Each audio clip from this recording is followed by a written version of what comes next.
Hola chicos, ¿cómo andan? Bueno, llegamos a lo que es la unidad 4. Lo que vamos a ver, bueno, les recuerdo que aquí tienen mi WhatsApp y mi mail por cualquier cosa que necesiten de consulta.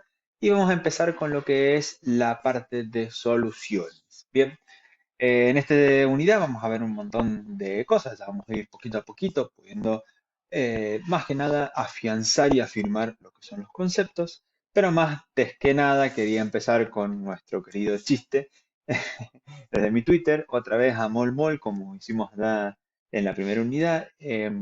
Fíjense, dice, el ácido clorhídrico ve que a su lado el hidróxido de sodio resuelve un ejercicio de química muy fácilmente.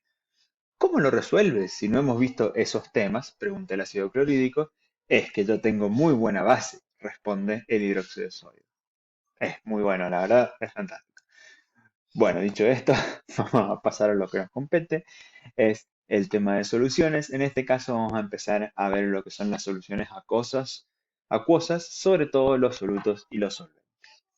Fíjense, cuando tenemos una solución, vamos a hablar de un solvente, que en este caso es agua, un soluto, que generalmente está en menor o igual proporción que el solvente, para dar lo que es una solución. Bien, agua más naranjas, tenemos un jugo de naranja.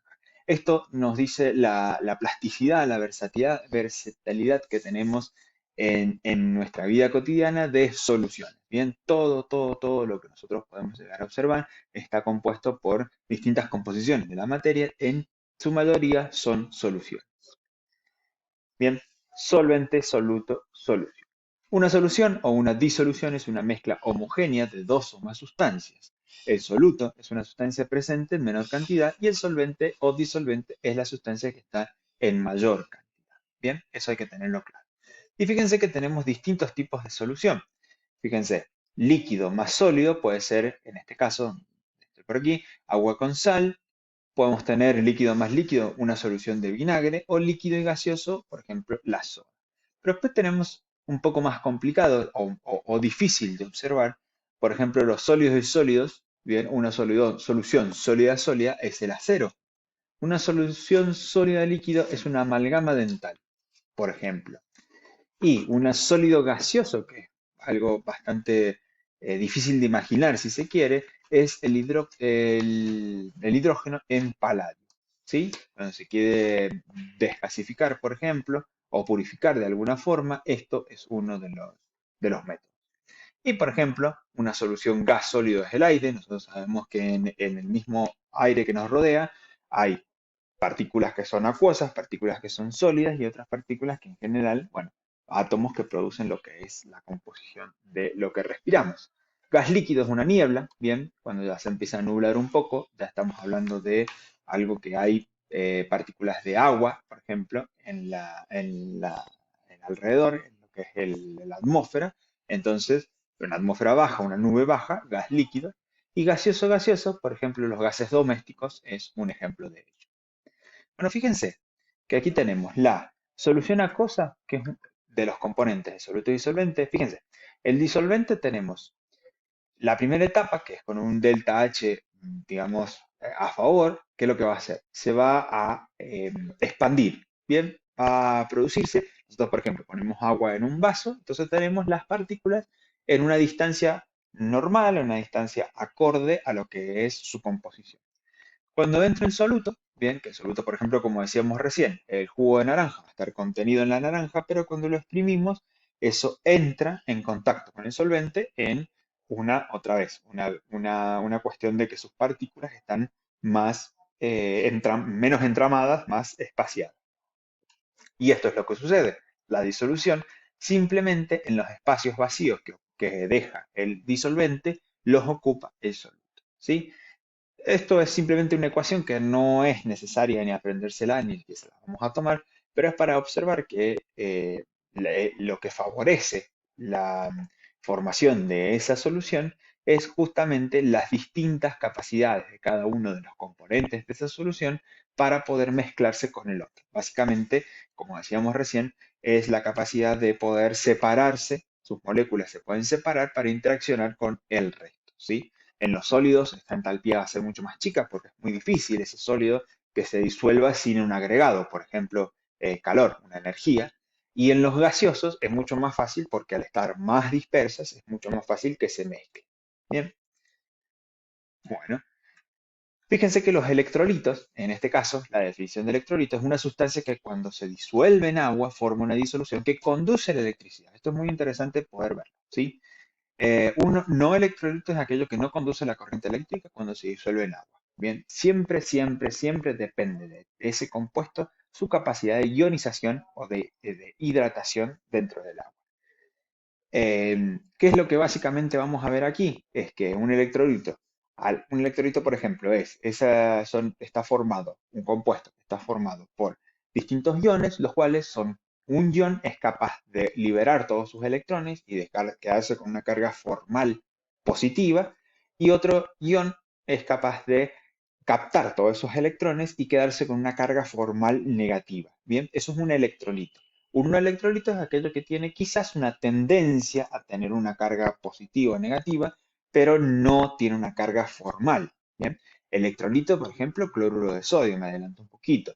Y un no electrolito, por ejemplo, podría ser una molécula cargada, no sé, etanol, por ejemplo, que sabemos que el oxígeno en el etano, carbono, hidrógeno, oxígeno, ese oxígeno es más electronegativo, pero no va a tender a separarse directamente de la molécula del resto de los carbonos y va a poder mantener cerca los electrones, sino que simplemente alrededor del oxígeno va a mantener una densidad negativa. ¿Bien? Y eso no es suficiente para conducir la corriente eléctrica. Ahora, el cloruro de sodio sí lo es porque, por un lado, tenemos sodio con una carga formal positiva, cloro con una carga formal negativa. Y eso, gracias a esa separación de estos iones dentro del agua, se produce el movimiento electrónico. Bien, aquí el ejemplo. Bueno, acá la glucosa, le dije etanol, pero la glucosa sería otro. El agua, bueno, el agua es una situación ahí en el medio porque si bien puede ionizarse, si se quiere de alguna forma, el agua de por sí es el soluto universal para los compuestos inorgánicos. Entonces es como no válido, o comodín, si se quiere de alguna forma, si se puede o no conducir la corriente eléctrica. Pasa que la corriente eléctrica se produce cuando hay electrolitos presentes. El agua ultra pura, el agua que no tiene sales, no conduce la corriente. Bueno, acá dice que la máxima cantidad de soluto que se disolverá en una cantidad dada de disolvente a una temperatura específica va a dar lo que se denomina la parte de cantidad o la capacidad, mejor dicho, de la disolución de ese soluto en ese solvente. Bien, eso es cuando nosotros tenemos soluciones saturadas, no saturadas y sobresaturadas. ¿Sí? Fíjense, acá le está agregando un compuesto que va a cristalizar en el agua. Una solución diluida es cuando el compuesto está presente, pero no hay mucho más que se pueda observar por su gran cantidad de disolvente. Pero fíjense en el B, cuando ya la solución es saturada, empieza a generarse una cuestión de cristalización. Esto puede estar mezclándose o estar en un constante intercambio eh, de interacción entre el solvente y el soluto. Todavía ustedes fíjense que hay espacios vacíos de solvente que se pueden observar, pero cuando ya está sobresaturada, esto ya directamente es un precipitado y ya no se puede observar el solvente. Entonces, ahí ya lo que sucede es que esa solución no puede captar más soluto porque empieza a precipitar. No se puede generar esa mezcla.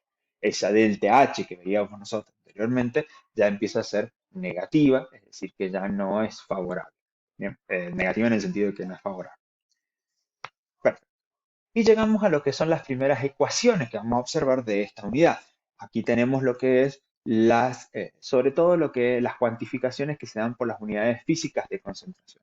Físicas porque vamos a hablar de peso y volumen. Bien, peso y volumen, ustedes recuerdan cuando hablamos en la bolilla 1 que había distintas eh, características de la materia en que se pueden dar debido a la cantidad y debido a aquello que no depende de la cantidad de materia. Bueno, en este caso, peso y volumen son propiedades físicas que, bueno, depende del peso y del volumen de lo que estés disuelto en una disolución, es lo que vamos a tener en cuenta. Por eso son físicas.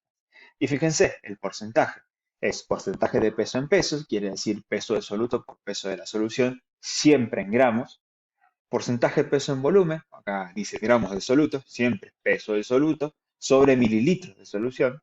Siempre lo que es volumen es en mililitros, siempre lo que es peso es en gramos. Y volumen, volumen, porcentaje volumen, volumen, es volumen del soluto sobre volumen de la solución. Mililitros, mililitros. Siempre, siempre es por 100 porque tenemos un porcentaje. Y en cuanto a unidades químicas de la concentración, vamos a ver cuatro cosas. La molaridad, la normalidad, la molaridad y la fracción molar. Bien, lo más importante que yo necesito que sepan ustedes para el examen final, para lo que es el ingreso de química, es estas cuatro cosas, sobre todo la ecuación de, no la ecuación, sino la parte de cómo utilizar la ecuación de molaridad, ¿sí? Es lo más común. Si ustedes se dedican a lo que son laboratorios, van a tener soluciones que están en molares y van a tener que saber qué es lo que significa. Molaridad o molares no significa hablar del molar de dientes. Ahí va otro chiste. No, no significa eso, sino que justamente estamos hablando del número de moles. Bien, moles como unidad de lo que es la materia. Fíjense, cuando hablamos de moles, la molaridad es el número de moles del soluto sobre el litro de disolución o de solución. Siempre, siempre litro. ¿Sí? Y lo que significa esta ecuación, relaciona los moles de soluto, que son los N generalmente, que están contenidos en un litro de solución. Siempre que es para hacer esta ecuación, siempre tienen que pasar a litros todo lo que le den. Si le dan, no sé, 750 mililitros, siempre es a litros, ¿sí? Siempre tienen que tener en cuenta eso. Fíjense, calcule la molaridad de una solución que está preparada con 45 gramos de hidróxido de calcio disuelto en 250 mililitros de agua. Para saber el número de moles que nosotros tenemos que sumar todos los pesos de cada uno de los compuestos, calcio, oxígeno, hidrógeno. Bien, esto me da un total de 74,076 gramos mol. Esto está contenido en, eso es lo que pesa un mol. Pero ahora, ¿cuántos moles son 45 gramos? Dijimos 74,076 gramos es un mol, 45 gramos es X mol. Bien, esa cantidad de moles está en ¿cuánto? 250 mililitros de agua. ¿Cuánto hay en 1000 mililitros? ¿Cuánto hay en un litro? Bien, si trabajamos en mililitros, siempre en mililitros, si trabajamos en litro. Bien, si esto está en 250, en un litro o en 1000 mililitros es 4 veces más. Y ahí ustedes tienen la parte de la molar. Bueno, vamos a dejar acá y en el próximo video les empiezo a comentar lo que es la normalidad y el resto de las ecuaciones.